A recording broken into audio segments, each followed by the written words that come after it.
Alors, tout d'abord, pour rappeler qu'ayant placé au premier rang de ses préoccupations la promotion de la France au sein du club extrêmement fermé des puissances détenant l'arme atomique et le contrôle de l'énergie atomique comme système de propulsion, la Ve République avait déjà commencé très rapidement après son installation en 1958 à rassembler différents éléments permettant à cette ambition de se concrétiser.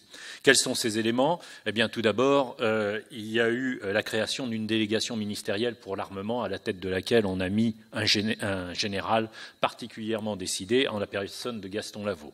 Puis, on a créé une direction des centres d'expérimentation nucléaire, regroupant Réjeanne, Hinecker, puis bientôt ce qui sera le centre d'essai du Pacifique. On a créé de manière extrêmement rationnelle pour chacune des armes atomiques qui devra être développé le système d'armes de l'armée de l'air à base de Mirage, à base de missiles sol-sol balistiques stratégiques et à base pour la marine de sous-marins, eh bien, on a créé un comité dédié. Et c'est ainsi que, depuis 1962, a été créé un comité pour l'arme sous-marine, ce que l'on appelle SNLE, sous-marin nucléaire lanceur d'engins. Les militaires utilisent beaucoup de sigles, donc je vais essayer de ne pas les copier, mais sinon vous me rectifierez immédiatement. SNLE, sous-marin nucléaire lanceur d'engins, avec MSBS, les mers sols balistiques stratégiques, eh bien, on a créé un comité qu'on a appelé, et qui s'appelle encore, le comité Sélacanthe. Et c'est lui qui fait vraiment avancer le dossier depuis plus de 50 ans sur ces aspects-là. De la même manière, on a créé aussi, et j'en parlerai, un centre d'essai dans les Landes. On a créé aussi un centre des engins spéciaux du côté de Béchar. Et tous ces organismes, qui ne sont pas cités ici de manière exhaustive, reçoivent la collaboration du Commissariat à l'énergie atomique, créé en 1945 et qui, en 1961, est dirigé par Francis Perrin. Donc, très clairement, on a un effort de longue haleine, mais qui, avec la Ve République, devient quelque chose d'extrêmement évident. Alors, tout aussi évident, inévitable et rapide, eh bien, la question du port base de ces futurs sous-marins nucléaires lanceurs d'engins devait se poser. Après avoir inscrit dans la première loi de programmation militaire un sous-marin à propulsion nucléaire ayant, je cite, une capacité de lanceur d'engins stratégique, fin de citation, en 1960, après avoir porté en 1964, dans la deuxième loi de programmation, le nombre de ces sous-marins de une unité à 3, eh bien, la question du maintien en conditions opérationnelles, notion absolument fondamentale, le MCO, maintien en conditions opérationnelles, autrement dit, fournir tout ce qui est nécessaire à une unité pour qu'elle remplisse sa mission, quel que soit le moment, quelles que soient les conditions, eh bien, cette question du MCO devait forcément se poser, et donc la question du port base. Et ce sont donc les réflexions, les projets entre 1962 et 1965 que je vais vous présenter ici à partir des archives du service historique de la Défense. Et je renvoie les deux autres aspects supplémentaires plus tard. D'une part, pour des raisons toutes simples, c'est que la concrétisation de ces projets, eh bien, il y a de très nombreux livres, dont notamment ceux de mon ami journaliste et écrivain Yves Cariou, qui racontent par le détail le côté technique de la construction de l'île Longue. Donc, je ne vais pas répéter ce que Yves a dit infiniment mieux que moi. Et puis, d'autre part, le côté accueil par les populations locales de cette construction, de ce choix et de cette construction de l'île Longue, eh bien, il s'est tenu dans ces locaux de l'UBS en octobre 2012 un colloque qui s'appelait « Marine et politique, enjeux locaux », où j'étais intervenu pour évoquer l'accueil par les populations locales de la construction de l'île Longue. Je renvoie aux actes à paraître de ce colloque de 2012. Première chose, simplement pour fixer les esprits. Sur ces slides, ce qui est le plus important, c'est ce qui est en bas, sur la gauche. Oui, sur la gauche, quand vous regardez. Simplement pour vous dire qu'un sous-marin, ça se coupe très facilement en tranches. De l'avant vers l'arrière, vous avez une tranche d'abord tactique, avec les armes de défense. Puis après, vous avez les locovies, PCNO, poste de commandement, navigation, opération. Et après, si j'ose dire, on entre dans le dur, ce qui est susceptible de poser problème. Autrement dit, un réacteur réacteurs à propulsion nucléaire, donc, et puis les missiles. 16 missiles stratégiques. Donc ça, c'est ce qui est susceptible de poser des soucis dans l'économie globale du projet. Deuxième, simplement pour fixer les idées, ceci est une carte de 1960, un projet avant même que l'on réfléchisse sur le port-base, que comptions-nous faire avec ce sous-marin?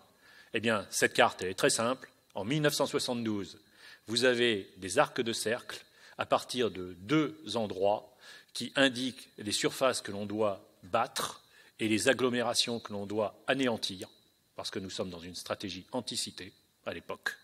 Eh bien, à partir des endroits où on doit se positionner. Le problème, c'est la portée de nos missiles. Les missiles n'ayant pas une portée suffisamment longue, on est obligé d'aller loin, à l'envers de Mourmansk, du côté du nord, ou alors en Méditerranée orientale, pour pouvoir couvrir 50% des intérêts économiques et stratégiques soviétiques et pouvoir faire peser une menace de dissuasion. Ceci est à garder à l'esprit parce que comme il faut rejoindre la zone de patrouille, ça a un impact sur les temps de cycle, donc ça a un impact sur la présence au port, donc ça a un impact sur l'implantation du port. Tout s'enchaîne. Et ça me permet de passer après aux données du problème. Alors, j'ai eu une chance inouïe, c'est qu'en prélude à la tenue du Conseil supérieur de la Marine, qui réunit généralement autour du ministre des Armées, à l'époque Pierre Messmer, et avec le chef d'état-major, l'amiral Cabanier, l'ensemble des grands barons de la Marine, eh bien, pour la tenue du Conseil supérieur de la Marine du 7 juillet 1964, il y avait préalablement distribué à chacun des membres 2 chapitres. Le premier de ces chapitres sur lequel on ne discutera absolument pas lors du Conseil supérieur parce qu'on considérera que tout le monde l'aura intégré et accepté, eh bien, portait sur les données de base et ce qu'il était nécessaire de prendre en compte dans la définition du problème du choix du site pour le port des bases des sous-marins. Alors, que pouvait-on lire dans ce chapitre? Tout d'abord, ce que l'on pouvait lire, c'est que, eh bien, pour un bâtiment de la Marine nationale, il y a 2 types de carénage. Les très grands carénages, où on arrête toute activité du bâtiment, on le fait entrer au bassin pour plusieurs mois, et on procède à une réfection intégrale du bâtiment. Et puis vous avez, ça c'est ce qu'on appelle les hyper, interruptions pour entretien, réparation. Et puis vous avez des petits carénages, beaucoup plus brefs, beaucoup plus sporadiques et légers, qui interviennent beaucoup plus régulièrement. Eh bien, ce que l'on peut constater, c'est que pour les sous-marins nucléaires, d'attaque ou lanceurs d'engins, eh bien, les grands carénages, ça ne pose aucun problème. Pourquoi? Tout simplement parce qu'une fois qu'on aura retiré les 16 engins nucléaires et qu'on aura retiré le cœur, autrement dit le réacteur, l'élément le plus corrosif eh bien, normalement, on peut utiliser le sous-marin et le faire passer en grand carénage exactement comme n'importe quel autre bâtiment. Donc, pas de souci pour les grands carénages. La seule nécessité qu'il faut garder à l'esprit dans le choix du site, c'est que, évidemment, il faut avoir, mais ça, Monsieur Dapalis, vous l'aurez dit vous, aussi bien que moi, si ce n'est mieux, il faut avoir des ateliers, des magasins, des installations spéciales pour la manutention des engins, avec leur tête nucléaire, et pour la manutention du cœur. Bon, ça, c'est logique. Et il faut avoir du personnel dédié et compétent. Bon, mais sinon, ça ne pose pas de problème. En revanche, si on regarde ce qu'on appelle le MCO, maintien en conditions opérationnelles, donc les petits carénages, eh bien là, il faut regarder les cycles dont je vous parlais. Ce sont des bâtiments qui vont fonctionner avec des cycles comme des horloges. Ils sont partis en mer pendant 72 jours. Sur ces 72 jours, pendant 60 jours, ils sont sur la zone de patrouille. Pas la zone de tir, la zone de patrouille. Mais pour rallier la zone de patrouille, il faut considérer aller et retour inclus 12 jours. Voilà, 60 plus 12, ça fait 72. Et on rajoute à ça 20 jours de présence au port, pendant lesquels on va procéder à des réparations, à de l'entretien. Ce type de cycle de 62 jours est répété 11 fois entre chaque grand carénage. Chaque grand carénage doit durer 9 mois. Vous voyez, tout est absolument calibré.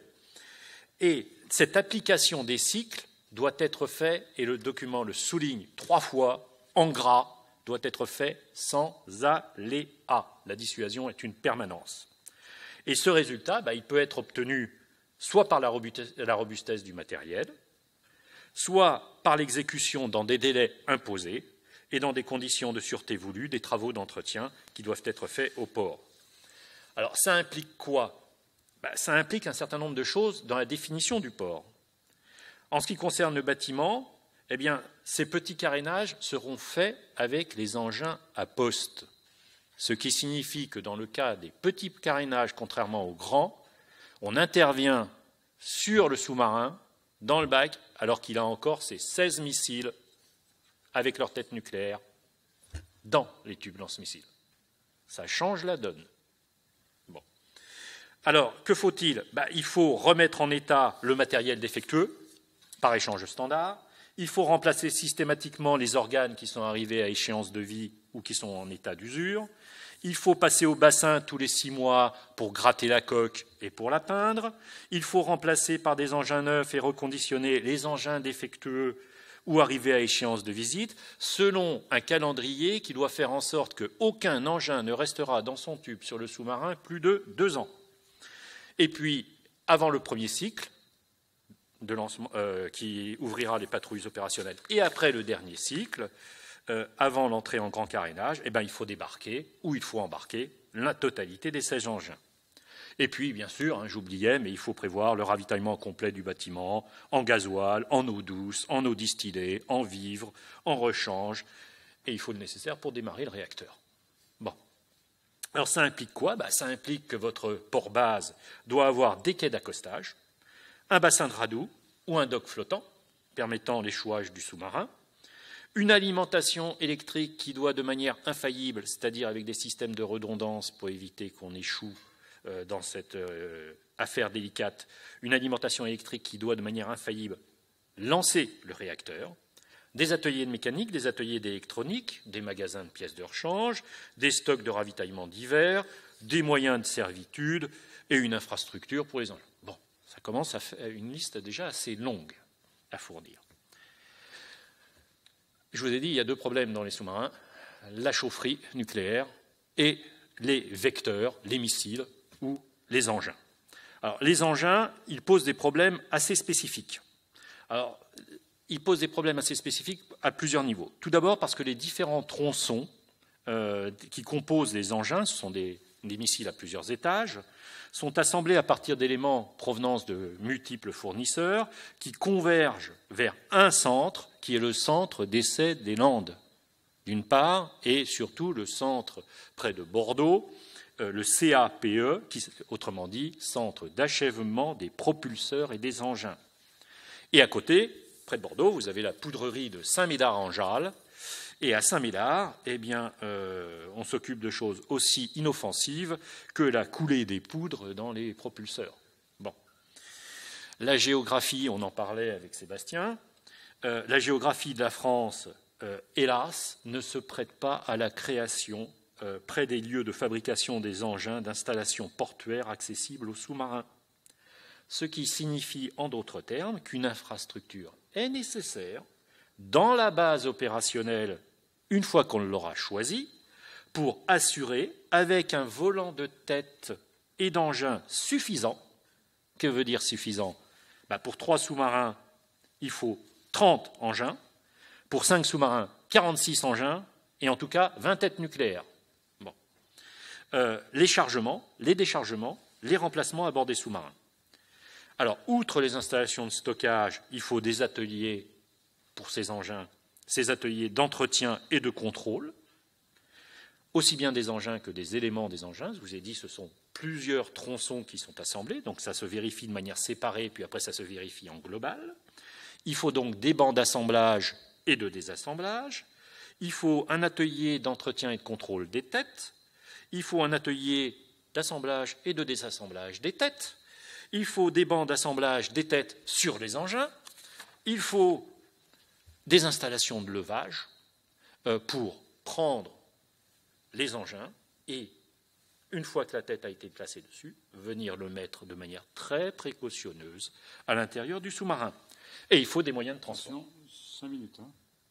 Ah, d'accord. Bon, donc on va accélérer. Après ça, vous ajoutez quoi? Vous ajoutez le personnel qui pose des problèmes. Casernement, centre d'entraînement. Il ne faut pas oublier à côté de ça les problèmes de sécurité, surtout en présence donc des engins qui sont quand même des blocs de poudre. Alors, ils ne risquent pas d'exploser, les blocs de poudre, sauf que s'ils prennent feu, on a un dégagement de gaz très chaud et une poussée formidable. Mais ça n'explosera pas. Mais on a quand même essayé d'établir des périmètres de sécurité en se fondant sur les normes de l'OTAN. Et on considère qu'on n'arrivera jamais à avoir la malchance absolue de 16 engins qui prendront feu d'un coup. Mais on s'est dit, allez, on va être réaliste, 4.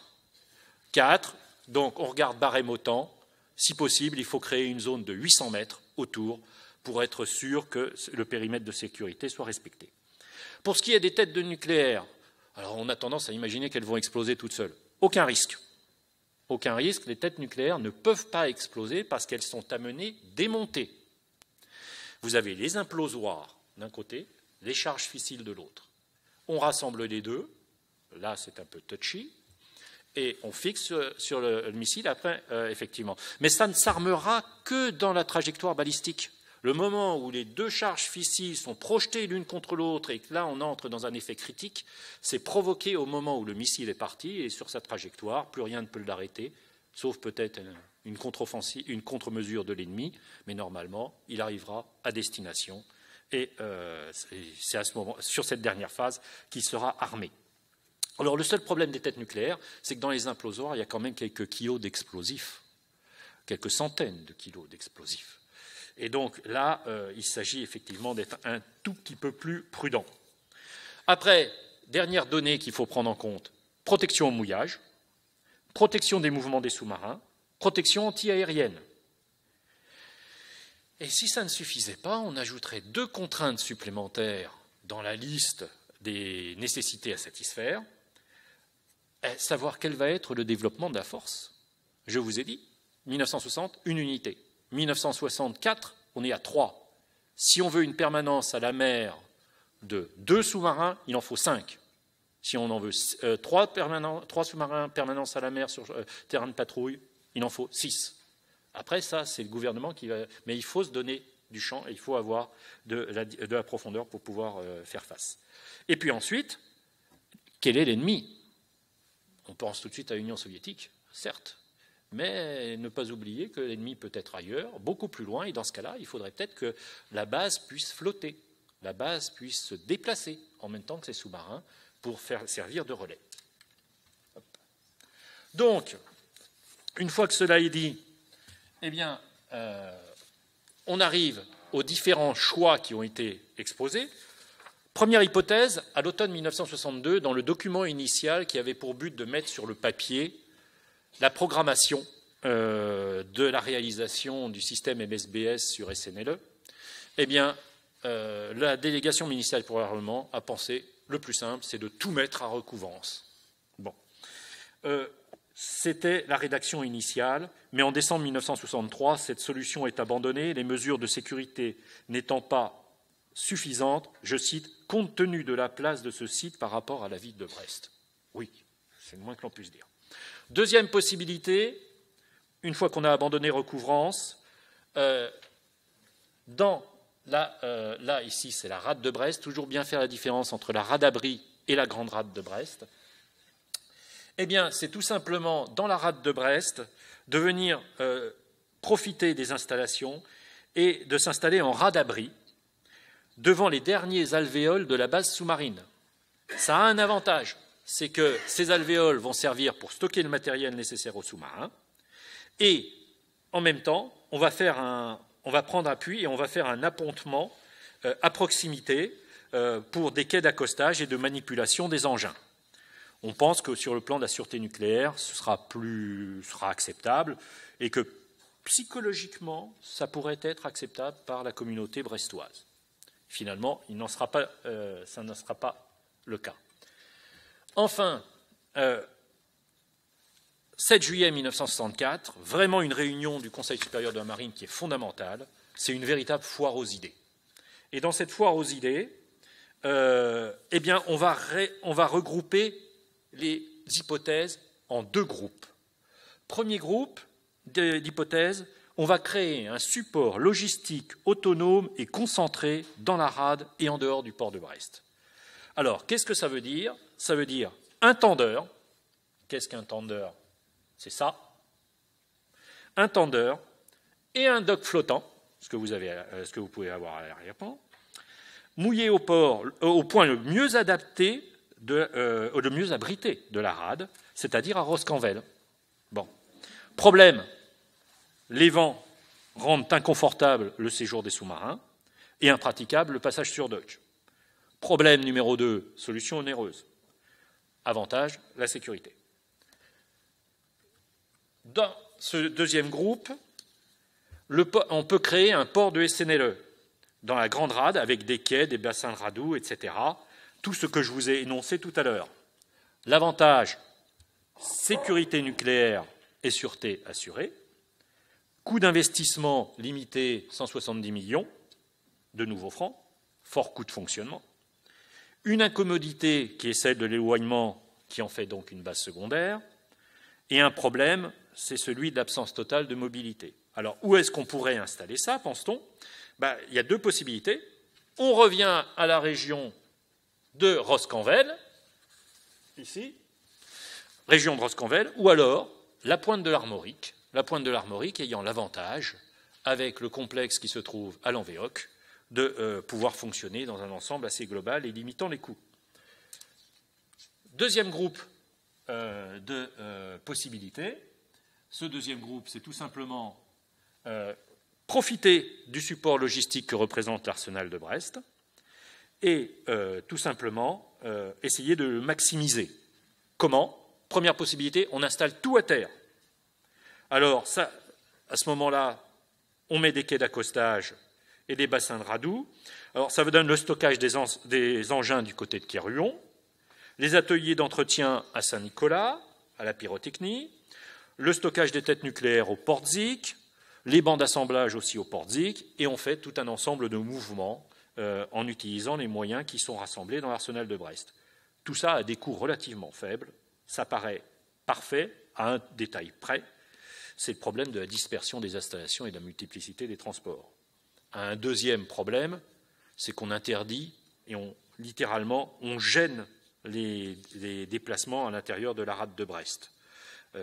Et troisième problème, c'est que certaines des installations qui existent déjà, comme la darse aux essences ou le quai des porte-avions, seraient bloquées. Le choix. Alors, voici ce que propose à la fin le Conseil supérieur de la marine. Tout simplement, il propose cette dernière solution qui mêle à la fois du terrestre, pour tout ce qui est tout simplement le petit carénage et l'entretien du sous-marin. Et puis, dès qu'il s'agit de faire de la manutention un tant soit peu dangereuse, dans ce cas-là, on n'est plus dans la rade abri, on va se mettre dans la grande rade. Voilà, en utilisant le système du tendeur. Et comme vous le savez, ça ne sera pas adopté. Ceci est mon avant-dernier slide. Après, c'est juste une photo. En fait, pourquoi? Tout simplement parce que ces différentes solutions doivent passer devant, ou plutôt sous les fourches codines d'une commission de sûreté des charges atomiques. Et la commission de sûreté des charges atomiques va émettre un avis très réservé. OK pour ce que vous proposez, si on en reste dans la configuration de la charge atomique, uranium enrichi, tritium. Parce que c'est nettement moins susceptible de créer des dégâts. Bon. Si vous utilisez du plutonium, là, on n'est pas favorable. Or, nous sommes en 64 et le CEA ne s'est pense qu'il va être obligé de doper ses bombes avec du plutonium, et ce sera effectivement le cas. Donc, du coup, la solution, c'est impossible. Alors, que faire? Eh bien, on est obligé de voir grand et de tout reporter dans un coin de la Grand Rade. Et on cherche quel est ce coin, et ce coin, finalement, ce sera l'île Longue. Pour deux raisons. Déjà, à la marine, il y a beaucoup d'implantations. Et donc, il y aura très peu de monde à exproprier, même si ça se fera de manière brutale, c'est le moins qu'on puisse dire.